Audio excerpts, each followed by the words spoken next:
A long, long time ago, in an era that has long since been forgotten, the Earth was roamed by both Pokémon and beings known as humans. The humans were excellent crafters and vastly intelligent, able to use any materials to create wondrous things. The humans created massive cities that reached the heavens, miraculous devices that can do anything one can imagine, even bringing back the dead. They shape the lands and oceans as they see fit, harness the elements to power their own creations, learn to change and alter their own bodies. They even created new Pokemon. They were the rulers of this world, able to even bend the gods to their will. And us Pokemon lived happily alongside them, forming indestructible bonds that stood the test of time. One day, the humans want to create new life, something that mirrors both Pokemon and humans. They combined flesh with metal and machinery, giving rise to the Cybermon. The humans wanted to share their world with their creations, to let Cybermon live alongside them and the Pokemon. But the Cybermon didn't want that. They viewed themselves as the perfect life forms, something far greater than their creators. They wanted the world to be like them, and none wanted that more than the Iron Lord. The Iron Lord waged war against his creators, one that will last for eons.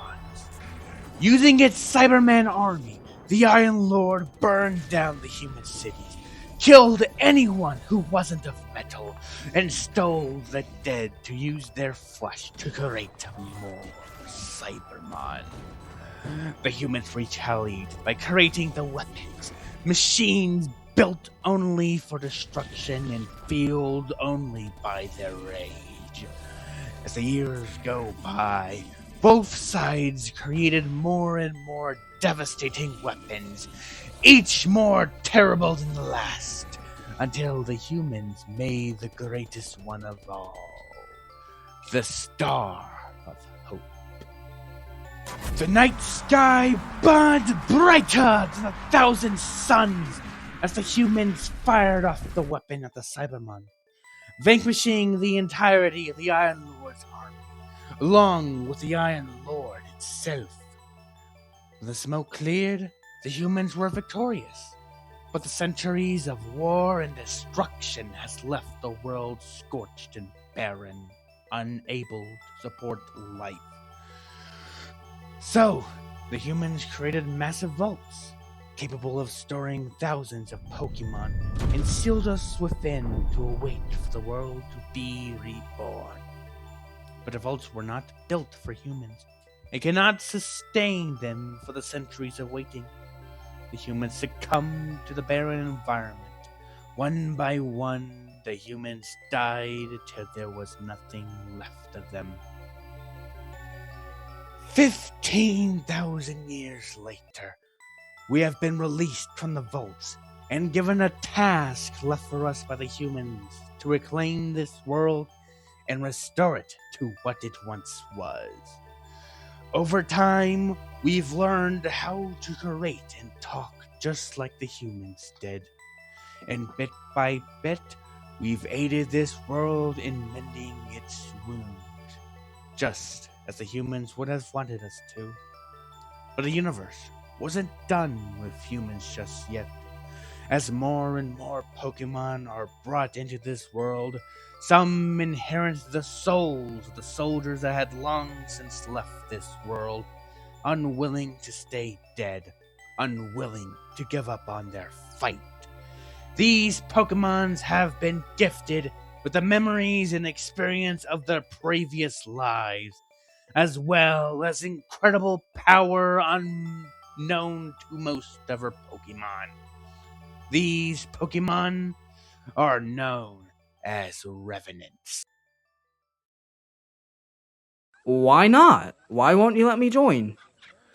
A young man pleaded to a group of Pokemon just wanting to spend their lunch not being pestered by an Oshawott after a hard week of work. They were sitting outside a restaurant on the busy side of town, where the streets were filled with many different Pokemon that were going about their day. The restaurant the group sat at has many different tables and chairs of varying sizes to accommodate for the various sizes of Pokemon in town. The Glaceon sighed, placing his elbow onto the table while resting his face against his paw in a rather condescending manner. I've already told you. We have more than enough members already, and we are not interested in hiring any more members, Sairyu. Why don't you bother the other freelancers? The Glaceon, whose name is Hideki, is the leader of Team Glacier, one of the biggest and highest ranking freelancer teams in Verity Town.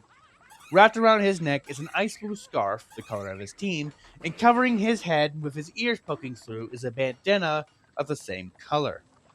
His hair bangs are shorter than most of the Glaceon, only reaching the bottom of his face, and on both of his ears were a couple of metal piercings. But I've already talked to most of the freelancers and all of them rejected me. And I haven't found anyone else who is interested in becoming a freelancer to start a team with. Whined Sairyu. Just please let me join. I promise, I won't disappoint you. I'll even work extra hard if I have to. Sairyu claps his hands together towards his face and leaned forward in a pleading manner as an attempt to persuade the Glaceon. However, Hideki merely turned his head away from the begging Pokemon. You know. A Prinplup with a gritty voice who wore a bandolier spoke up from the other table. If you really want to join a freelancer team, you might be able to get Team Shadow to invite you if you do enough crimes. The Prinplup chuckled out loud. I'm taking away 10% of your pay next mission, Katsuhito. Hideki retorted, resulting in the Prinplup exhaling a sharp grunt of shock. Katsuhito is a rather large Prinplup, around a head taller than any other Prinplup Sairyu has met. His size isn't for show, as he's physically the strongest member of Glacier. The Glaceon turned and faced Oshawott again, placing his paw on the table. Sorry, kid, but as I said, we aren't hiring. I am very close to getting a promotion, and I don't want some rookie dragging me back. Hey, I'm not some rookie, okay? I'm actually a very skilled fighter, I'll have you know. Retorted Sairyu, slamming his fist onto his chest. That I don't doubt. But I don't think you have any experience. I mean, have you ever been inside of a mystery dungeon? He has. Another member spoke up. This time, a lazy-eyed Sneasel named Misao who was filing her claws with a special nail filer. Oh? Hideki responded, curiously, while Sairyu placed his hands upon his hips and wore a smug look on his face. He had to be rescued by freelancers in the Dule Forest dungeon, however. Apparently, he pissed off a horde of Duduos and was found being chased across the forest. Misao added, shattering Sairyu's bravado. He hears Hideki snicker. Really? Oh, that's unfortunate. Whatever. I'll find some other group that will take me in. Sairyu growled as he stormed off away from the group. He probably should have expected Misao to say something like that, as she rarely skips out on an opportunity to mess with him. Out of everyone in Glacier, she is easily his least favorite. Although Sairyu does consider Misao his friend, she does constantly get onto his nerves with her constant teasing. Sorry, Sairyu. Apologized the fourth member, who was a timid snowant named Miu wearing an ice blue cloak. Miu always felt like the heart of Team Glacier to Sairyu, as she's always been so kind and caring to others. Her gentle nature usually cheers up Sairyu at times whenever he's feeling down.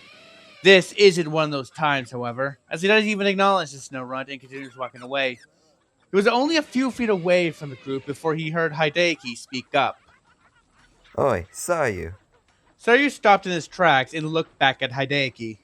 Listen, buddy, if you want to become a freelancer, then I recommend just waiting a couple weeks. There's been a lot of trouble these days, so I don't doubt that some of the more younger teams will be looking for more members to join. However, I think you probably go searching for other jobs. Freelancing is all that's led up to me, and is often brutal work. There are plenty of jobs in town that pay well and provide great service to the community that I'm sure you'll be good at. Sairyu stood there for a moment, before opening his mouth and says, I'll keep that in mind. before walking off again. Hey, you were just kidding about cutting my pay, right? Sairyu heard Katsuhito ask. No, I wasn't. Maybe next time don't recommend that bastard's team. scorned Hideki. Sairyu can hear Katsuhito try to plead with him, but the conversation became drowned out by the sound of the other Pokemon walking down the road and conversing with each other. Damn Hideki. Sairyu thought to himself. He decided to take a walk in the forest outside of town to try and calm down. He was feeling frustrated after spending the entire day trying to get multiple freelancers' team to try and invite him onto their team, only to be rejected by each one. Ever since he moved into town, he wanted to become a freelancer. Sairyu wasn't interested in the simple life. He wanted a life of adventure, excitement, action, a life where he could freely express his own skills in combat. So, he spent months training, learning, and filling out the proper paperwork to prove himself eligible to become a freelancer. And after meeting all the requirements, he still can't become a freelancer because in order to do so, he needs to be registered in a team by either forming a new team with someone or by joining the existing team. There was no one else in town who wanted to become a freelancer with Sairyu, so instead, he tried to join all the other teams in the guild, but they all rejected him, even the teams that he's friends with, like Team Glacier or Team Friendly Felines. Sairyu took a deep breath, smelling the forest air as it enters his lungs. At least the weather is nice. The sun is shining brightly in the mostly clear sky, warming the spring afternoon to the perfect temperature. A cool breeze flows through the trees, filling the air with a calming sound of rustling leaves and carrying the grassy scent through its winds. It was a stark contrast to the cacophony of various different sounds and smells from the town. You get numb to it all after a while, but it's still a pleasant break from it all. There is another scent in the air, one Sairyu didn't recognize at first. He's certain that was from another Pokemon. It did have that odor to it, but Sairyu couldn't tell which Pokemon it could come from. Sairyu could also smell the faint scent of something rotting. Sairyu became on edge. Whatever is making that scent cannot be a good sign. With a flick of his hand, he brought out a small iron spike that was hidden in his wrist. With his other hand, he grabbed his scalchop of his stomach and turned to face the direction of the smell, ready for combat. But in a few moments, nothing came. Sairyu decided to go investigate the source of the smell. He jumped up high into one of the trees and began hopping from one tree to another. After about a minute, he eventually found what he believed to be the source of the smell. At first, Sairyu couldn't tell what it was. It looked like some sort of red and white fungus or mold. But after examining it further, he realized that it was a Pokemon lying still beside a tree. Sairyu looked around the area to see if there's any other Pokemon nearby before landing down onto the forest floor. He put away his scalchop and needles as he approached the body to examine it. It was a Pokemon that Sairyu didn't recognize. It looks like a Zora, but it had a few features that make it different from other Zora. Maybe it's a variant or a conversion species of Pokemon? Or it could be a hybrid. Sairyu did hear that Pokemon whose parents were of different species do inherit a few traits from their father. But he couldn't think of any Pokemon that could reproduce with a Zora or Zoroark that would result with a child inheriting these traits. So the former options are most likely the correct ones. Well, whatever the reason is, the Pokemon does appear to be breathing, so at least he's alive. The fur of the Zora was primarily a light gray color. The fur that makes up the neck ruff, tail, and the tuft on the top of its head, meanwhile, was mostly white in color and trailed off into long strands of red wisps. Also from the tuft of fur were a few strands of fur that covered the Pokemon's right eye. The ends of these strands of fur were also red in color. Looking at the Pokemon's attire, he seemed to be some sort of explorer, or maybe even a freelancer. The purple scarf around his neck seems to indicate that, but Sairyu couldn't see any freelancer badges on him. The Pokemon was also wearing a large pack on his back, as well as a smaller pouch around his front right leg. Also wrapped around his front legs were a series of bandages that didn't appear to be changed in a long time. Sairyu thought about what he should do next. Should he leave the sleeping Pokemon alone? He could just be napping under a tree, after all. But Sairyu worried that something might be wrong with this Pokemon. The Pokemon smell tells him that he's most likely been out here for a long time and never had the time to clean himself. The Pokemon is also very skinny and seemed to not had anything to eat in quite some time. The Pokemon probably passed out from exhaustion or from getting sick. Sairyu decided he is going to try and wake up the Pokemon to see if he's okay. If he wakes up, then Sairyu will simply apologize and ask if the Pokemon is alright. But if he doesn't, then Sairyu will rush him to the hospital. Hey, excuse me, sir? Sairyu said. No response. Sairyu then grabbed the Pokemon's shoulder and tried to jostle him awake. Hey, wake up! Again, no response. Sairyu became more worried as he placed both of his hands on his shoulders and began jostling the Pokemon harder. Come on, get up! The Pokemon remained motionless, and Sairyu became increasingly more worried. Sairyu took a deep breath and shouted at the Pokemon's face. Wake up! The Pokemon's eyes shot open, and Sairyu became relieved to see the Pokemon awake. Oh, thank Lugia. Hey, are you... Sairyu felt a sharp pain in his abdomen as the Pokemon in front of him suddenly kicked him right in the stomach. It was sent flying back and tumbled across the grass. He looked back up to see the Pokemon charging right at him. Wait! Sairyu pleaded as he quickly grabbed his Scout Chop and brought it up just in time to block the incoming attack.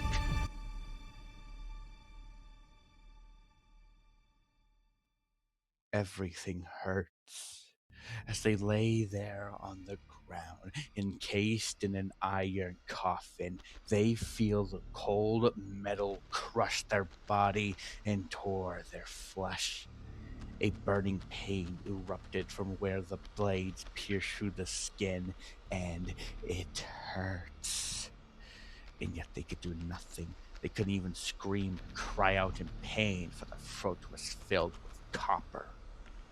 There was something warm pooling over their body like water, but they couldn't see what it was. They couldn't see anything. It was all pitch black. They weren't even sure if their eyes were open or not. There was another sensation, the feeling of something crawling, writhing, and wriggling around inside their flesh. They knew what it was. Maggots boring and eating at their corpse.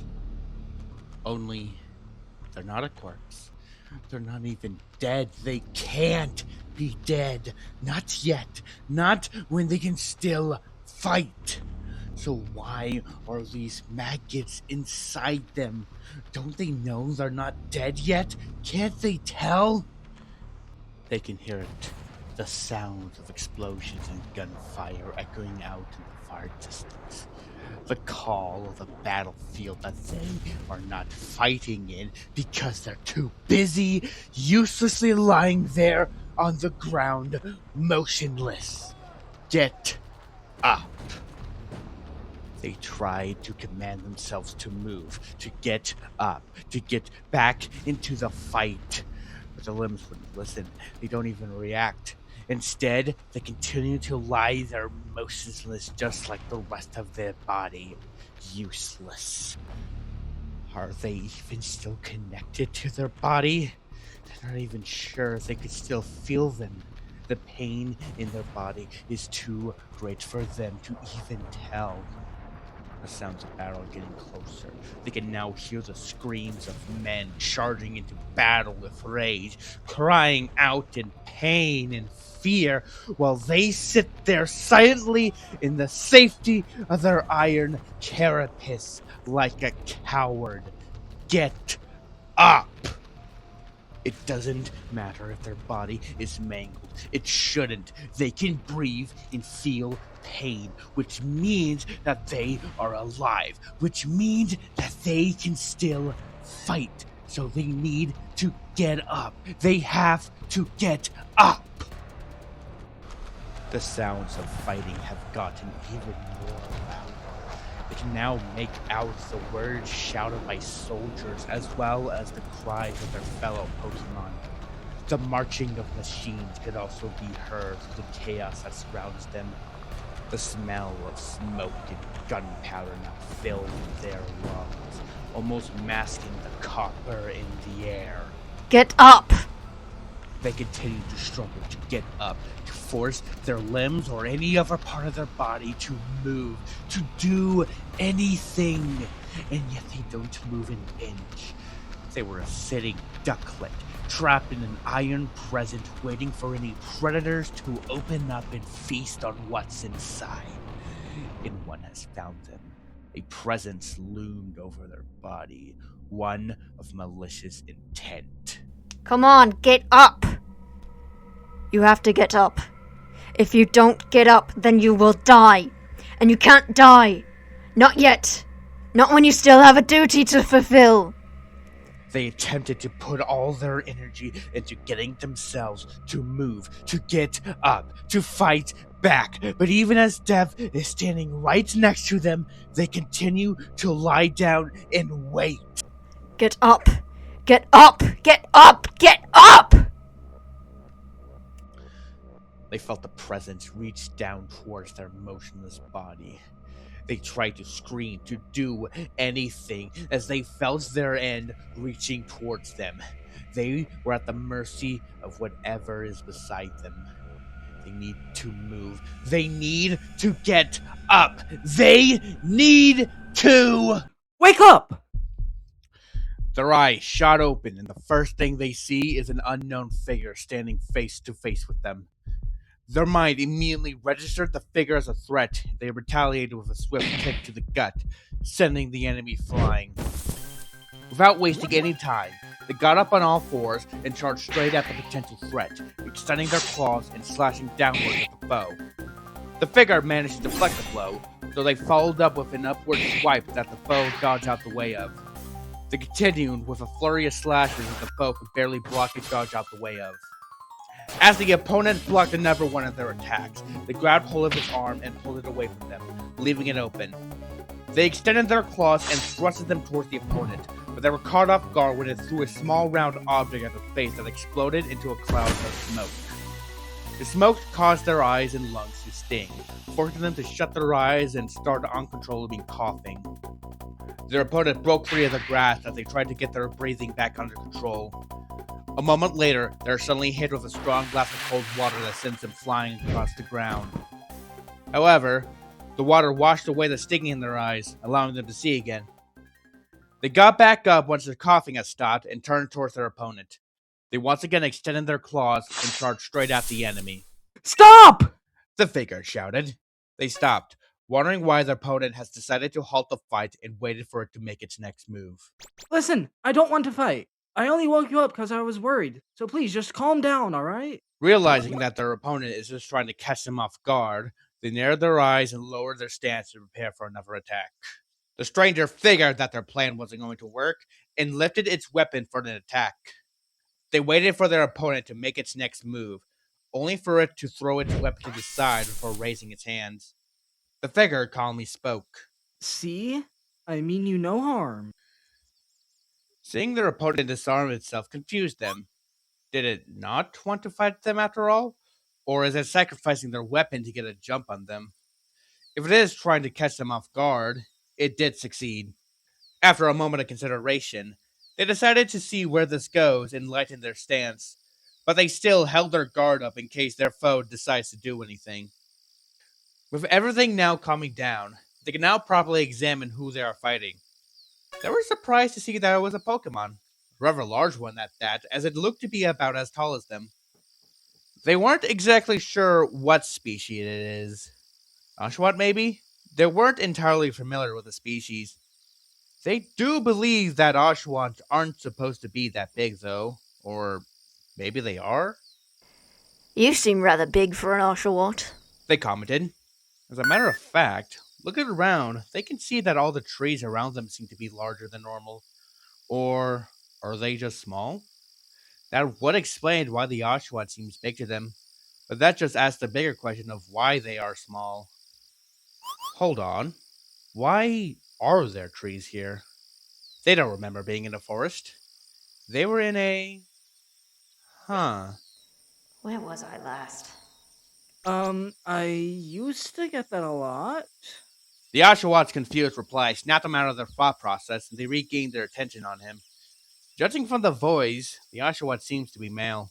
Who are you, and where are we? They demanded. The Oshawott tensed up in response to the aggressive command. My name is Sairyu, and we're in the Dooley Forest surrounding Verity Town. The Oshawott explained. I found you laying unconscious on the side of a tree and was worried you might be injured or needed help. Dooley Forest? Verity Town? They didn't recognize those places. And why were they passed out by a tree? They try to think back to what they were doing before waking up here, but everything's coming out blank. They strained their head while placing a hand on their brow, trying to push out anything. But all that did is make them slightly dizzy.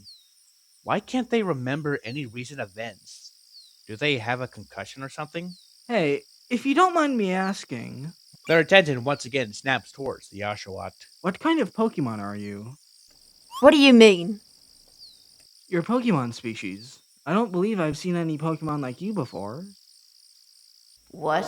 Are you some sort of variant or convergent species?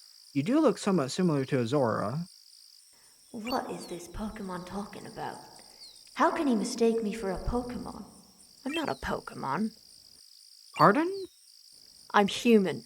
Have you not seen a human before? There was an awkward few moments of silence between the two as the Oshawott looked at them up and down a few times. Are you okay? The Oshawott asked with a puzzled expression across his face. Excuse me? They scowled. Like, are you feeling dizzy or nauseous at all? I can take you to a hospital if you're not feeling... Do you think I'm fucking crazy or something? I am a bloody human! They barked, offended at the Oshawott implicating that they didn't know what they were talking about. Are you sure? Because you look like a Pokemon to me. Responded the Oshawott. They were starting to get really annoyed with this Oshawott, insisting that they are not human, when they know they are. The hell are you fucking talking about? What part of my body insinuates that I resemble anything close to a... Pokemon? They trailed off as they looked down at their hands. Except, they weren't hands. They were paws. Black, fluffy paws attached to small, furry arms wrapped in bandages.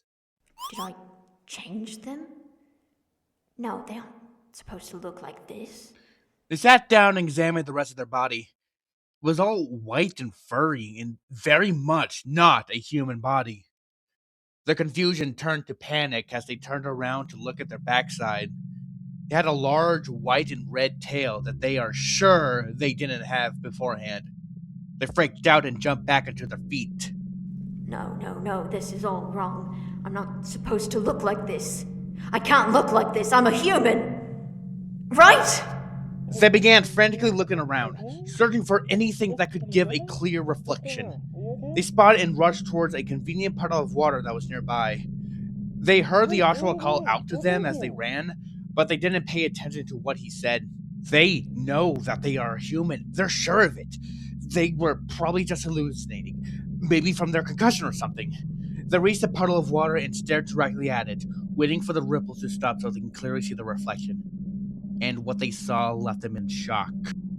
When they looked into the reflection, they didn't see the face of a human. They didn't see their face. Instead, they saw the face of a small, white, fox-like Pokemon looking at them. They took a step back. The world felt as if it was caving in on them. This can't be happening. This isn't happening. How? Why? They're sure that they are not supposed to be a Pokemon. So why are they? They tried to remember what happened to them, to remember anything that could explain their situation. But no memories are surfacing. As a matter of fact, they can't even remember anything. Nothing from yesterday, or from the day before, or from the previous months or years. They can't remember anything they did, where they're from, or even who they are. Why? Why is this happening? Why can't they remember anything?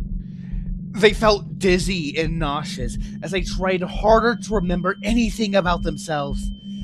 They felt a sort of pressure build up inside their gut as the world spun around as their vision became blurry.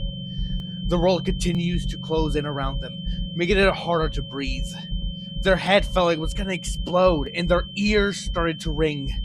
Eventually, the pressure within them released.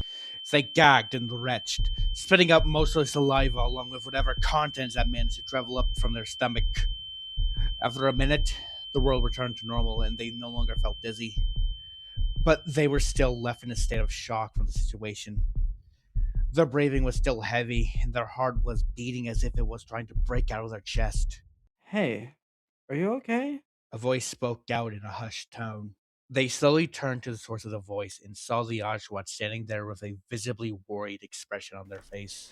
Do I look okay to you? They hissed. The Oshawott flinched in response before looking down in shame. I can't remember anything. They whimpered. The Oshawott looked back at them. No matter how much I tried, I can't remember anything. Not where I was, not who I was. I remember that I was human. Or at least I think I was human. But I can't remember anything else besides that. Fuck. Why? Why can't I remember a damn thing? They slammed their fists into the ground. Their eyes began tearing up as the reality of the situation is settling in. Hey, The Oshawott said in a soothing tone. everything is going to be okay. He said as they reached towards them to try and reassure them. But as his hand got close, they instinctually flinched away and growled directly at the Oshawott, who was taken aback at the sudden hostility as they were. I'm sorry. Apologized the Oshawott before taking a deep breath. Verity Town isn't very far from here. We can get you to a hospital where you can get help. Maybe there might be a few Pokemon that might be able to help recover your memories. If not, then we can find some records of you or search for any Pokemon in town who may help us get an idea of who you were. The Oshawott reassured them while wearing a calming smile. Do you remember your name? My name is... No, why? I can't even remember my own name. They strained their head, trying to get themselves to remember anything that would resemble a name. But there was nothing. I don't know. They finally whimpered. Noticing their distress, the Oshawott walked in front of them and held out his paw to them. They looked up at the Oshawott, who was wearing a bright smile. It's going to be okay. Despite their situation, despite their brain telling them that there is no way everything is going to be alright, the way the Oshawott smiled at them, as well as his tone, makes them actually believe that everything will be alright. Hesitantly, they reached out to his hand to grab, and just when they were about to grab it, the moment was interrupted by a large explosion that rang out in the distance. The two Pokemon turned towards the sounds of the explosion. What the hell was that? The Oshawott shouted. A pillar of smoke began to form off in the direction of where they heard the explosion. They also saw a bright light in the same direction. A light that is slowly getting brighter? No, not brighter. Closer. Watch out! They blurted out as they tackled the other Pokemon to the ground just as a blast of energy flew past them, hitting a nearby tree and exploding on contact. They scuttled back onto their feet and looked back, seeing that the blast has since the end of their tail. They turned back to the Oshawott, who is still in shock from the sudden attack. You okay? They asked. The Oshawott snapped out of his shock and replied. Yeah. Thanks for the... He was interrupted by the sound of a loud, high-pitched roar in the same direction of the blast. Jira. The Oshawott whispered. Before they could ask who, the Oshawott scrambled back onto his feet and headed towards the direction of the smoke. Wait, where in the hell are you going? They shouted after the Oshawott. My friend is in danger! He shouted. You go to Verity Town and find help. If you continue running that way, you should reach the edge of town in less than 20 minutes. The Oshawott pointed to his left before rushing off towards the danger. Hold on, damn it! They cursed and ran after the Oshawott. They didn't know why, but they had a gut feeling that the blast from earlier was not from a Pokemon. They don't know if this feeling is either from their Pokemon instincts or that perhaps not all their memories are fully gone. But they do know that whatever created that blast of life is incredibly dangerous, and they weren't about to let that Oshawott get himself killed. As they are running, they notice that the Oshawott scout drop is still on the ground. They quickly ran over to the scout trap and grabbed it with their teeth and rushed after the Oshawott. As they grew closer, they could hear the sounds of some sort of conflict going off in the distance as the explosion seemed to intensify. They could also hear the cries of several other Pokemon, at least 3 from what they could hear. They see fire burn in front of them, and as they continue forward, the forest suddenly became engulfed in flames. One of the trees falls down ahead of them and they manage to jump over the burning log. They heard another explosion that erupted ahead of them, and they knew they were getting close. But there was a wall of fire between them and the conflict. They spotted the Oshawott standing in front of the fire, but before they could call out to him, the Oshawott engulfed himself in water and jumped through. They cursed to themselves as they charged forward towards the flames. As they grew close, they jumped up high and braved through the fire. They landed on the other side. Thankfully, not on fire. It looked around to see a battlefield surrounded by flames. There was a group of small Pokemon, a Cyndaquil, a Pichu, and a Petilil, huddling behind a skinny-looking Litleo, who looked to be very injured. The Zorua turned to look at what the small group is being attacked by, and their eyes widen in shock as they see a large humanoid machine facing towards a group of Pokemon. A weapon. The weapon stood at what they estimated to be around 2.5 meters tall. Its long arm ended with a massive cylindrical claw, and it had a large circular ocular device on its face that flickered a deep red. What is a weapon doing here? And why is it attacking Pokemon? They thought to themselves. Their mind tells them that weapons aren't supposed to go around attacking random Pokemon. So why is this one attacking? But after they examined the machine, they could see that it appears to be worn down and its left side has been completely obliterated. They assume that the weapon must be malfunctioning, which makes it incredibly dangerous. They had to find a way to deal with it. The weapon aimed its still functioning arm at the group, and a light began to form at the end of it as it charges up an attack. But before it could fire, it was hit with a blast of water on the side of its head. The weapon and Zora turned to see the source of the attack and watched as the Oshawott once again enveloped himself in water before flying straight at the machine. The Oshawott manages to knock it off balance for a mere moment, but it quickly regained its balance and grabbed the Oshawott midair and started crushing him. Shit! Seeing the Oshawott in danger, Zora rushed towards the weapon. They jump up onto the machine and landed a swift kick to its head, causing it to stagger and let go of the Oshawott. They then tossed him his Scalchop, which he immediately grabbed and slashed the air, sending forth a blade of wind at the arm of the weapon, knocking it back. Before it can retaliate, the weapon is sent flying into the fire by a powerful shockwave. Both the Oshawott and Zora looked back to see the Litleo breathing heavily, before falling to a knee and coughing hard.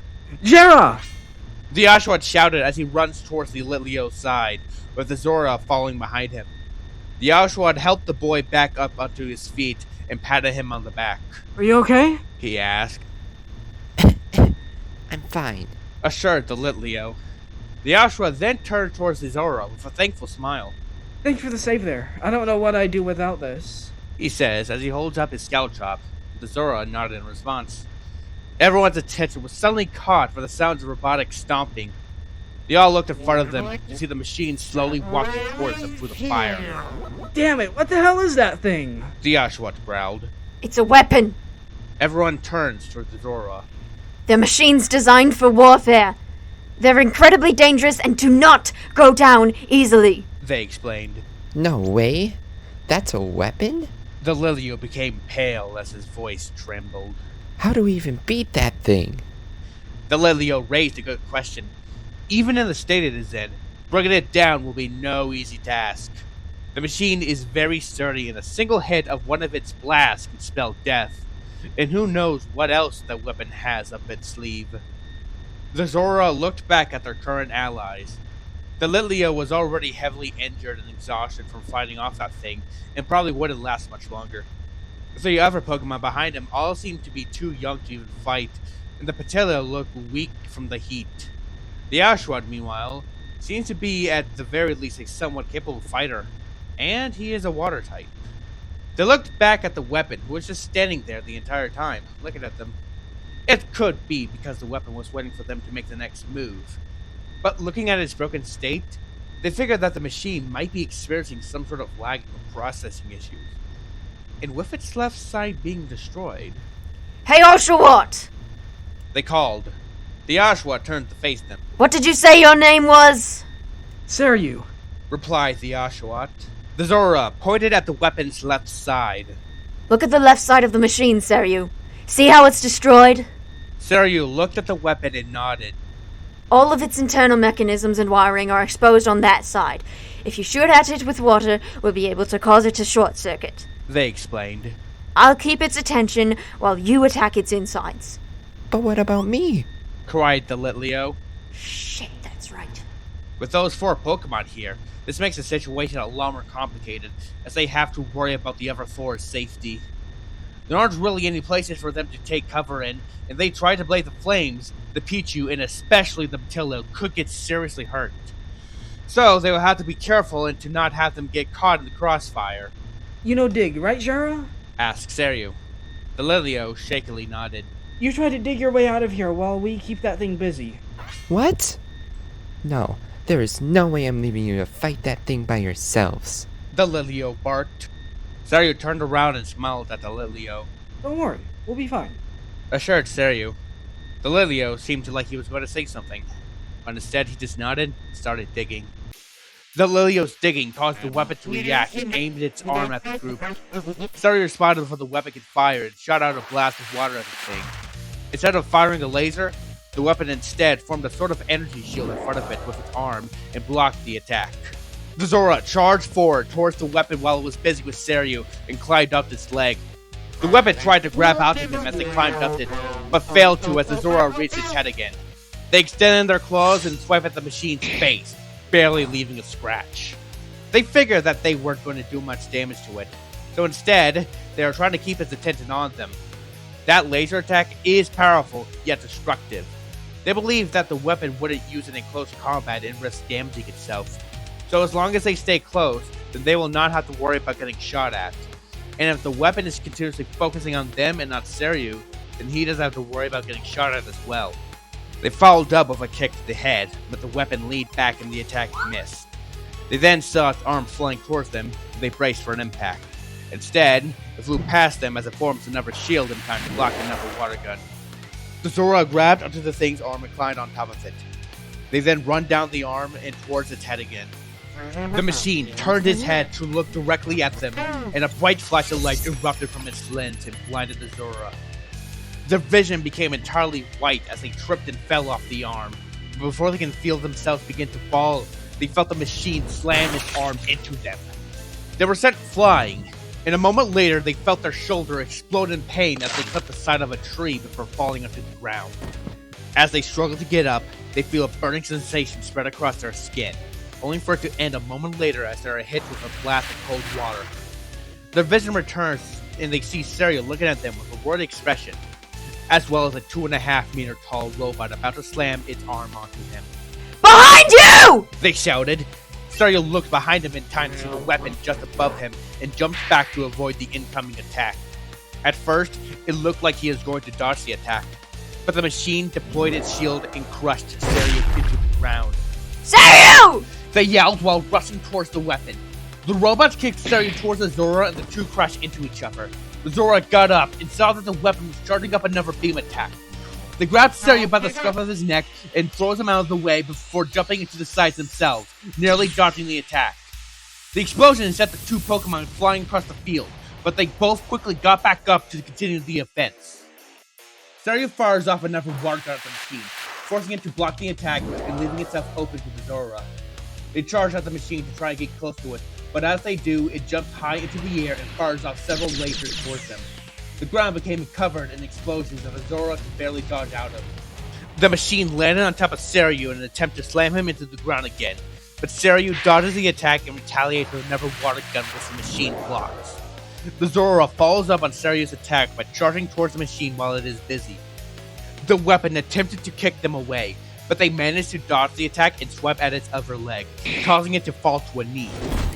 The weapon was then hit in the head with Sairyu's Aqua Gem, and is knocked backwards. As the Zora took the opportunity to climb onto it, Sairyu aimed a water gun at the weapon's weak spot again. The weapon twisted its body so that its chest is hit instead of its insides. However, the Zora used the momentum of it suddenly turning to reach its face and deliver a powerful punch onto its ocular sensor with enough force to knock the thing onto the ground. The glass protecting the sensor cracked, but it wasn't enough to break through. The Zora had to punch it a few more times to get it to shatter, and once they did, they extended their claws and reached into the socket to try and destroy the sensor. But before they can, the weapon once again shot out a bright flash. They shut their eyes tight in an attempt to avoid getting blinded, which only slightly helped. The weapon grabbed the Zora off its face before jumping back onto its feet and throwing them at a tree. They twisted their body mid-air so that their feet landed perfectly on the side of the tree and dug their claws into the scorched bark, keeping them in place. Their vision returned to them in time to see the weapon fire off another shot at them. The Zora jumped up into the air as the laser narrowly hits them and instead hitting the tree. They landed on the ground as the tree exploded behind them and had to quickly dodge to the left to avoid the burning tree falling onto them. The Zora looked ahead of them to see Sairyu going at it against the weapon, and they rushed forward to join him. They watched as the weapon dodged another one of Saryu's Akka jets, and when he turned around to try and course correct, the weapon took the opportunity to charge up another blast. No. No! Time seemed to slow down as a bright light formed from the weapon's arm. The Zora attempted to run faster in hopes of somehow stopping its attack, but there is no way that they can reach it at this point. But they have to stop it somehow. If they don't, then Sairyu will very much die. But how? How can they stop it? They're a Pokemon, right? Don't they have some sort of moves that can help them? Like a ranged attack or some sort of protection move? But they don't know any moves like those, or how to even use moves. Do they just will it, or do they have to focus on channeling some sort of energy or something? The light from the weapon's arm glowed brightly as it begins to fire off its attack. They're too late. No! The Zora screamed as the weapon begins to fire off another beam of light at Sairyu. At that moment, they felt an odd, creeping sensation flow throughout their body and coalescing beneath their feet. The world grew quiet as the burning forest around them disappeared from their mind. The smell of soot and smoke, the aching pain throughout their body, and all other sensations vanished in the moment. All that is left of them is the machine standing in front of them, as well as a singular desire. Attack. Several black spikes shot out from their shadow and strike the weapon's arm with enough speed and force to redirect the attack away from Sairyu, before retracting back into their shadow. Water envelops Sairyu once more as he propels himself towards the Zora. Thanks for the save again. Thanks, Sairyu. Did I do that? The Zora looked down at their own shadow, which warped and lashed out beneath them like a hungry beast. They can still feel the sensation from earlier pulling into their legs, the feeling of hundreds of cold needles poking at their veins. And yet it didn't feel uncomfortable to them. In actuality, it felt natural. Right, even. They focus on that feeling as it gathers into their shadow, seeing if they can control its shape. They conjured up an image in their head, and dark, shadowy tendrils formed from underneath them, each one moving as the Zora commands them. They smiled at this. They finally have something to fight with. The weapon once again aimed its arm at the two Pokemon, and the Zora quickly extends their shadow towards the machine. Dark spikes shot out from their shadow in an attempt to pierce the machine, only for it to deploy its shield and block the attack. At the same time, however, the shadow reached around the weapon and shot out more spikes to attack its back. The weapon staggered forward to drop its shield before being pelted by the spikes it was blocking in front of it. The Zora surrounds the weapon with their shadow, sprouting dark tendrils from the ground that lashed out at the machine. Although it does seem that their attacks still don't do much damage to the thing. Each of the tendrils seem to carry enough strength with every hit to temporarily stun the machine. The Zora bounced the weapon around with their shadowy tendrils, preventing it from attacking or getting proper footing. Sairyu went around the machine and fired another water gun at it once he found an opening. And yet, like the stubborn robot it is, it protects itself by covering its exposed area with its right arm and crouched down to prevent itself from getting knocked around by the Zora. The Zora changed strategies in response, raising their tentacles high into the air before bringing them down as spikes onto the weapon over and over, trying to weaken it so that it cannot block Sairyu's attacks anymore. They repeatedly stabbed the weapon from above, forcing it to further turtle itself to mitigate damage. Just when it looks like they have the thing on the ropes, the weapon once again produced another bright flash from its eye that caused their shadows to disperse. The Zora got caught off guard, and the weapon takes the opportunity to aim its arm at them for another attack. But just as the weapon is about to fire, Sairyu slammed himself into its arm with a knockajet, redirecting the laser away from Zora. The Oshawott jumps towards the weapon's face as an eerie blue aura envelops the Oshawott. The weapon flashes the Oshawott with another bright light, but that didn't seem to stop him as he delivers a powerful punch that knocks the weapon back a step. It tried to retaliate by slamming its arm at Sairyu, but he managed to grab hold of it, swung around, and launched himself off the other side. Zora sends out their shadows again to try and pierce the machine, but it once again disperses the shadow with an annoying flash of it before jumping back. If they are going to do anything to it, then they have to get rid of that sensor first. The Zora thought about constantly using their shadows to attack it and force it to use its flash charge until it fights its sensor. The problem is that they have to last long enough for that to happen, and they aren't sure that they will. The heat from the fires is starting to make them nauseous, and all the smoke in the air is making it harder to breathe. Sairyu is probably doing worse as they are constantly expelling the water in their body to fight, making them even more dehydrated. They need to find a way to quickly blind and restrain this thing so they can finish it off. Both Sairyu and the Zora charged the weapon at full speed as the machine picked up a massive burning tree and swung it at the two. They dodged the attack, and Zora retaliated by sending out their shadow to pierce the weapon, only for it to be dispersed once again by another flash from the damn thing. The Zora continued their advance as the weapon brought the tree up and attempted to slam it into them. They easily dodged by rolling to the left before proceeding to jump onto the thing's arm. The robot dropped the burning log it was holding and flinged its arm upward, sending the Zora flying into the air. The weapon put in its cannon at the Zora and charged up another attack. As it did, shadowy tendrils then spread out from the ground and wrapped around the machine, restraining it and forcing its arm back down. The Zora landed on the thing's face, and the weapon attempted to try and blind the Pokemon again. But before they can, the Zora jammed their arm into its eye socket. Sparks fly out from the eye, burning the Zora's arm as they try to rip out the sensor. They screamed in pain, but pushed through as they shoved their arm deeper into the socket and pulled out its eye. Then, using their shadows, they dug into the weapon's exposed side and opened it up further to get Sairyu a bigger target. Sairyu, do it now! They commanded as the Oshawott readies his next attack. He fires off a blast of water to fully expose weak spot, finally hitting it and drenching the weapon's innards with water. Sparks fly out from all over the machine as fire and smoke erupt from within. The Zora jumps off the weapon and lands right next to Sairyu. We did it. Panted Sairyu. It was clear that he was tired from the fighting and is struggling to keep himself standing. But unfortunately, it was not over, as the weapon still had some fight left in it. Despite no longer having an eye to see out of, the weapon aimed at them and charges up one last attack. The Zora reacted before the weapon can fire off its attack and thrusted their shadow forward, piercing the weapon's arm mid-charge and causing the arm to explode. The machine staggered back as the Zora brought up another shadowy tendril and sliced the machine in two. The weapon falls onto the ground as it bursts into flames. There is a moment of silence. Only the sound of the raging fires around the two Pokemon, along with both of their tired breaths, can be heard. Wow. That was amazing.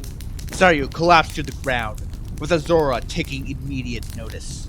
Sairyu! They shouted as they rushed towards their fallen ally. I'm fine. He responded weakly. I just need a drink of water. Sairyu is clearly very dehydrated and overheated from fighting in this inferno for so long. If he doesn't get out of this heat fast, then his health will be at serious risk. The Zora grabbed the Oshawott by the scruff of his neck with her mouth and began looking for the tunnel that the Lilio made. After fighting it, the Zora dragged themselves and Sairyu into the hole without a moment to lose. After a long crawl through the narrow tunnels while dragging a limp Oshawott, the Zora made it to the end, where they emerged into a tranquil green forest devoid of any fires. However, they could still see pillars of smoke rise up into the clouded sky in the distance. Looking around, they couldn't see the Lilio or any of the other Pokemon, so they must have rushed back to the town Sairyu mentioned. Speaking of which, the Zora gently placed Sairyu onto the ground and nudged him lightly. How are you feeling, Sairyu? They asked plainly. I feel like throwing them. Sairyu mumbled. The Zora sighed in response. Sairyu is probably suffering from heat sickness. Hell, they themselves are dealing with a painful migraine. They need to find some water quickly to cool off and hydrate themselves. And as if Arceus himself was listening, the Zora felt a drop of water land in their snout as rain began to pour. Or the water can find us. Oh, so refreshing. Saying Sairyu as he stretches out his limbs and opened his mouth wide, taking in all the rain. The Zora followed Saryu's example and sat down. They closed their eyes and let the rain pour onto them, washing away all the soot and grime lodged in their fur. After fighting in that burning inferno, the cold rain felt so refreshing. Although the droplets did sting where they were burnt pretty badly. Still, it was nice. They enjoyed the coldness that was brought with the rain. There was an odd sense of comfort and familiarity from it. And yet, for some reason, there was also an ache in their chest.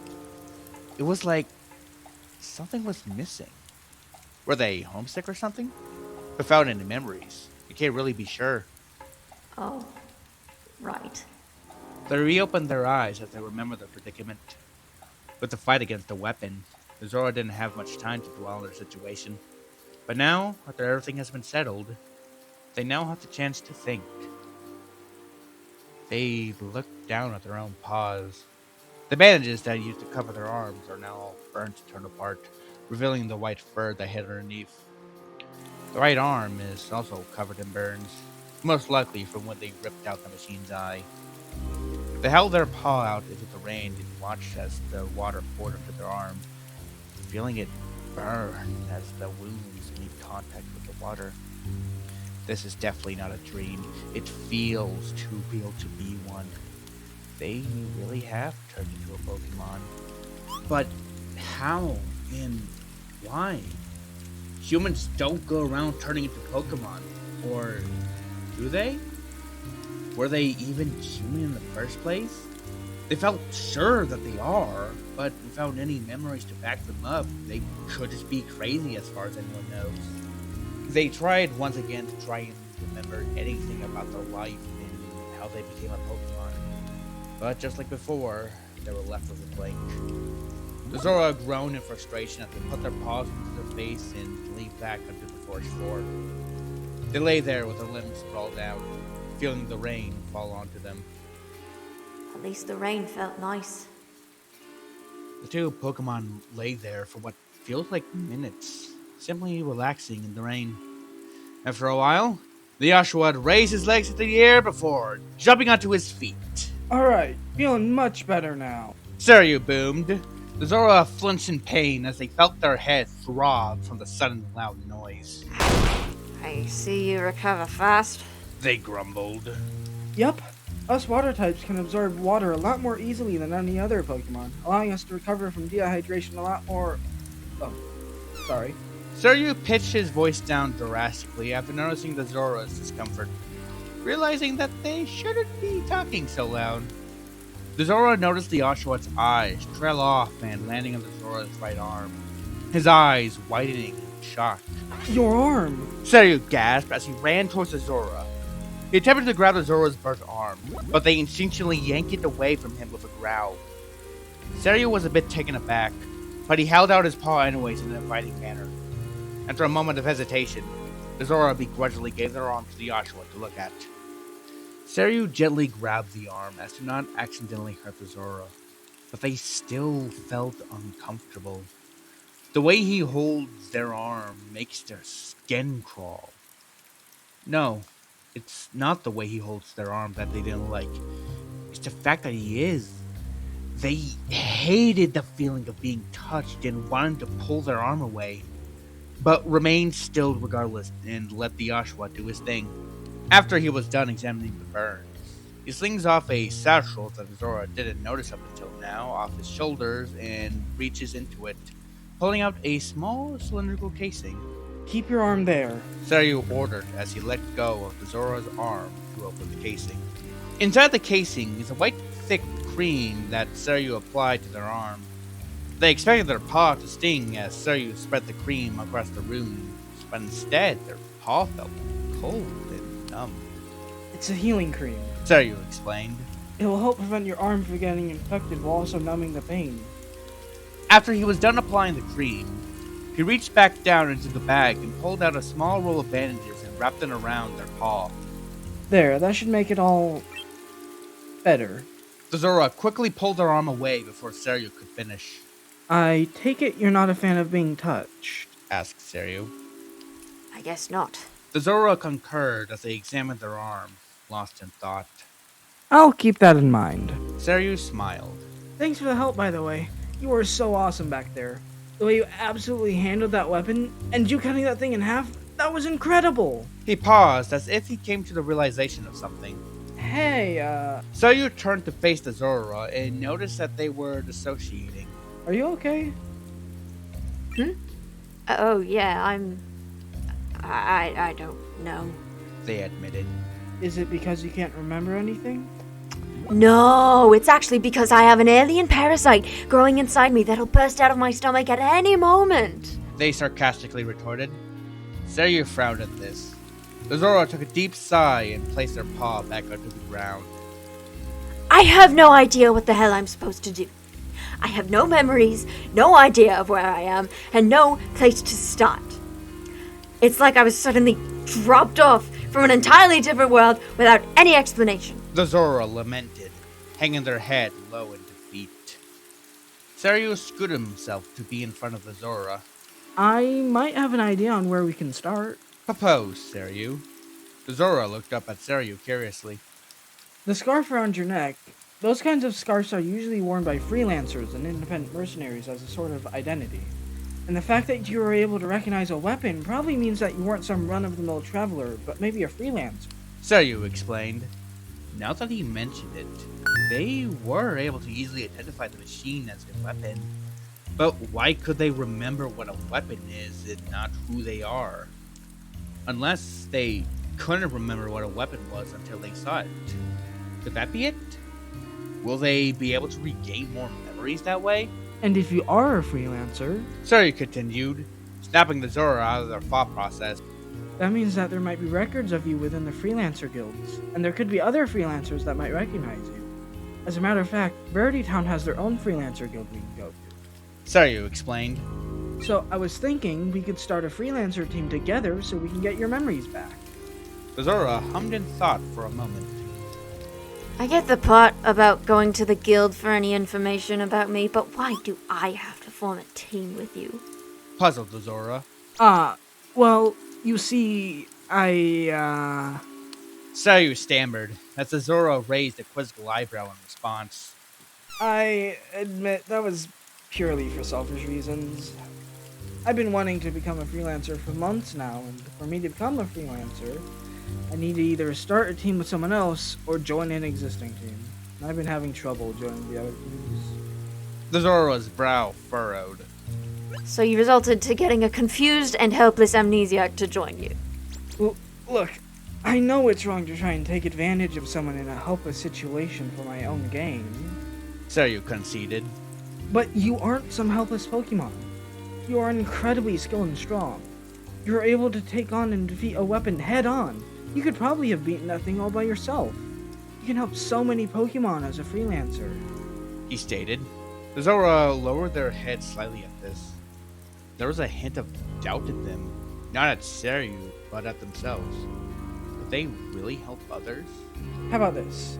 If you start a freelancer team with me, I promise I'll help you regain your memories, no matter what. Vowed Sairyu. The Zora looked back at Sairyu. And if I don't join? They asked. The Oshawott smiled. Then I'll still do anything in my power to help you. The Zora felt their hearts skip a beat at the Oshawott's statement. Will he really help me? The Zora stared at the Oshawott, wondering if he is only just saying that to use them in order to become a freelancer. But the look in his face, it felt genuine. Not only in a way that it felt like he was telling the truth, but that he actually believed that he will be able to help them. That is a bold promise to be making with a complete stranger you met less than a couple hours ago. They stated. Well, it was a bold decision to dive headfirst into a blazing inferno and fight off a war machine to help a stranger you met less than an hour ago. That is true. They could have easily ran the other way, leaving Sairyu and those 4 other kids to possibly die at the hands of that machine. But they didn't. They followed Sairyu without a second thought, jumped through fire without a care in the world, and didn't even hesitate to fight a machine designed for warfare.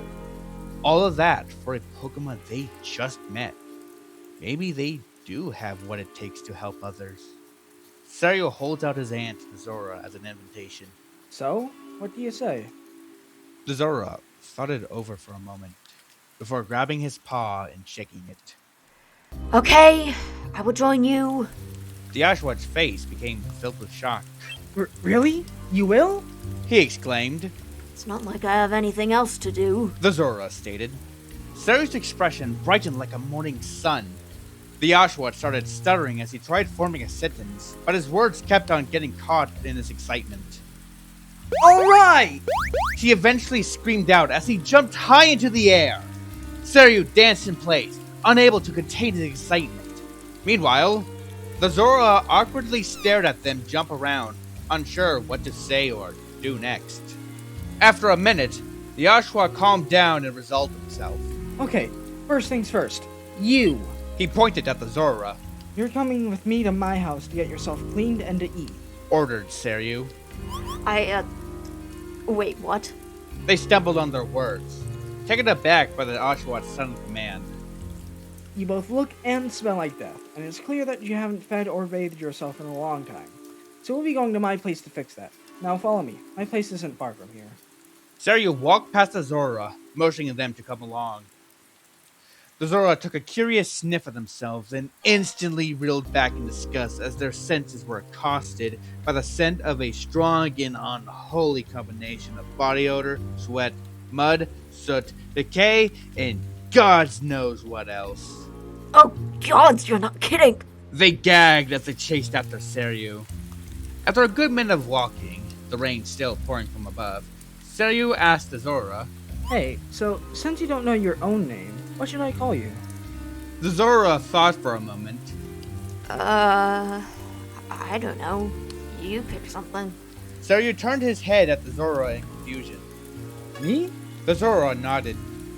I don't see anyone else. They pointed out. Okay, let me think. He hummed in thought as he looked around, his eyes landing on the Zora and examining them. How about Wisp? He proposed. Wisp, huh? They muttered, thinking the name over. Alright, I'll take it. Has a nice ring to it. The Oshawott smiled at this. Okay, Wisp, adventure awaits.